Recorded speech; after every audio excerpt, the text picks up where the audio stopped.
নমস্কার আমার প্রিয় বন্ধুরা, তোমরা সবাই কেমন আছো? আশা করছি সবাই ভালো আছো, আমিও ভালো আছি। তো বড়োদেরকে আমার অনেক প্রণাম রইলো, ছোটোদেরকে অনেক অনেক ভালোবাসা। যে যেখান থেকে দেখছো আমার ভিডিওটা, সবাই সুস্থ থেকো, ভালো থেকো। আর এখন বাজে সকাল 7টা, এখন থেকে আমি আমার ব্লগটা শুরু করছি। তো সবাই দেখতে থাকো আর আমাকে সাপোর্ট করো। তো চলো দেখো, আমি সকালবেলা বাবার জন্য লেবু আর লবণ চিনি দিয়ে একটা জল করে দিলাম, শরবত জল, কারণ বাবার শরীরটা ভালো নেই। তো দিয়ে এদিকে চলে এলাম রান্নার দিকে, ভাতটা উনানে বসিয়ে দিচ্ছি।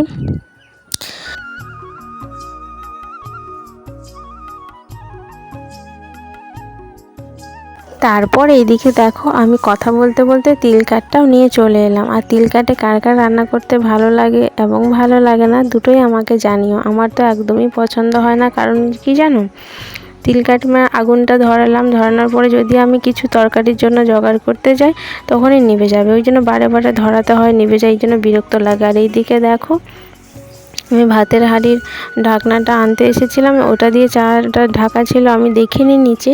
তো ওই চাটা পুরো গ্লাসে ছিল, আর চাটা পুরোটাই পড়ে গেল টেবিলে। তো ওটা এখন পরিষ্কার করে নিয়ে আরও জল দিয়ে, আমি আরেক গ্লাস জল দিয়ে সেটা ধুয়ে নিচ্ছিলাম, কারণ এমনিতেই প্রচুর মাছি জ্বালাতন করে, তারপর একটু মিষ্টি জিনিস পড়ে থাকলে আরও বেশি মাছি আসবে। তাতেও যেন ওই জল দিয়ে ধুয়েছিলাম, অনেকবার মুছেছি, তাতেও অনেক মাছি এসে বসছিল, মানে বিরক্ত, এত মাছি আসছে না কি বলবো। টেবিলটা মোছার সাথে সাথে আমি চেয়ারগুলোও মুছে দিলাম। তারপর এইদিকে দেখো, উনানে এসে দেখি উনানটাও নিভে গেছে। একটা যেহেতু কাঠ দিয়েছি, তবুও নিভে গেছে, মানে তিল কাঠের জালে প্রচুর মানে নিভে যায়, খালি বারে বারে নিভে যাবে, ধোঁয়া হবে, ওটা যেন ভালো লাগে না।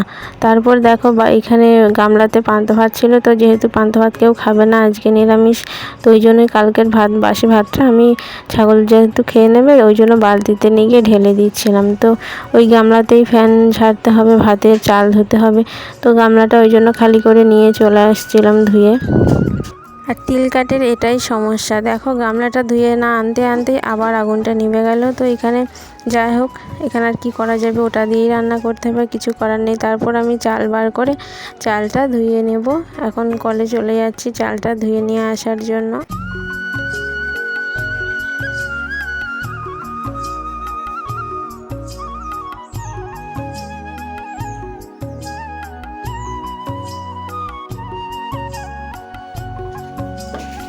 তারপর আমি চালটা ধুয়ে নিয়ে এসে হাঁড়িতে দিয়ে দিলাম। আর দেখতে পাচ্ছ উনুনটা কিন্তু নিভে গেছে। তো বারে বারে এটাই সমস্যা, ওর তিল কাঠির বসে জাল দিলেই ভালো, আর যদি তুমি কিছু কাজ করো তাহলেই নিভে যাবে, জানো তো। তো চালটা দিয়ে নেওয়ার পরে আমার এদিকে ভাতটাও হয়ে গেল, সেটা দেখাতে পারলাম না তোমাদেরকে। ভাতটা হয়ে গেছে আমার, তো দেখো আমি ফ্যানটা এখানে ঝেড়ে নিচ্ছি হাঁড়িতে। তো উনুনে ভাতটা করে নিয়েছি, গ্যাসে তরকারিটাও করে নেব, কারণ আজকে একটু মেঘলা মেঘলা ওয়েদার আছে, আর ছাদেতে আমাদের তিল মেলা আছে, তো কখন কি হবে জানি না। তো এই দেখো, বলতে না বলতেই চলে এলাম ছাদে। দেখতে পাচ্ছ আকাশে কেমন মেঘ ধরেছে।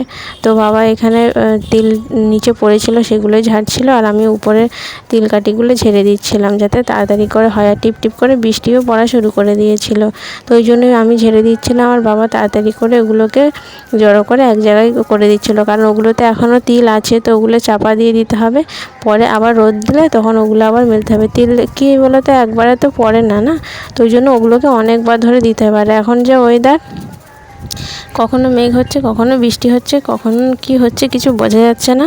তো ওটাই তাড়াতাড়ি করে করছিলাম, টিপ টিপ করে বৃষ্টিও শুরু হয়ে গেছে, কি হবে জানি না। তো চলো দেখতে থাকো।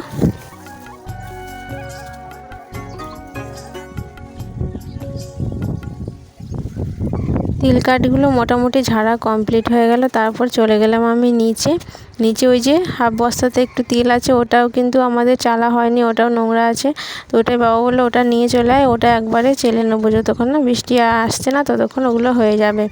তারপরে ওই যে ধামা ঝুড়িটাও নিয়ে চলে এলাম, সঙ্গে একটা ঝাঁটা নিয়ে চলে এলাম। আর এদিকে নোংরাগুলো জড়ো করে ঝাড়াতে তুলে আমি নিচে চলে যাচ্ছি, কারণ ওগুলোতে ছাগল ঘরে ধোঁয়া দেওয়া হবে। সন্ধ্যেবেলা অনেক মশা কামড়ায় তো ওদেরকে, তো ওই জন্য ওগুলো দিয়ে ধোঁয়া দেওয়া হবে, ওগুলো কেন ফেলে দেবো ফালতু। তো ওই জন্য ওখানে ওগুলো নিয়ে গিয়ে রেখে দিলাম। তারপরে আবার উপরে চলে এলাম, এদিকে ঝাঁটা দিয়ে বাকিগুলো এদিকে ঝাড় দিয়ে নিচ্ছি। ততক্ষণ বাবা ওইগুলো নোংরাগুলো তুলে দিচ্ছে ওইদিকে।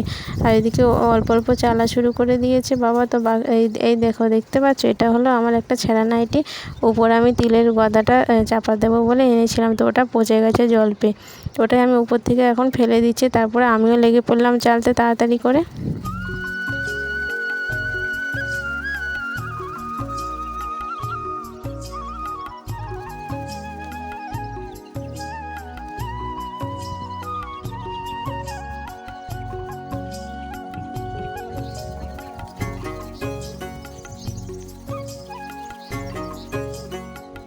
আর দেখো আমি চোখে মুখে মানে চারিদিকের পুরো ঢাকা নিয়ে নিয়েছিলাম, তবু এই তিলের যে ধুলোগুলো হয় না, ওগুলো খুব বাজে জানো তো। ওগুলো মানে নাকে মুখে ঢুকলেই প্রচুর কাশি হয়। তো বাবার যে যদি এরকম ঝাড়ে তো বাবার প্রচুর কাশি হয়। এমনিতে তো কাশি আছে, তবুও ওই ধুলোগুলো গেলেও খুব কাশি হয়। তো বাবা এদিকে আমাকে ঢেলে দিচ্ছিল বস্তাটার তিলগুলো, আর আমি এগুলো ঝেড়ে নিয়েছিলাম তাড়াতাড়ি করে।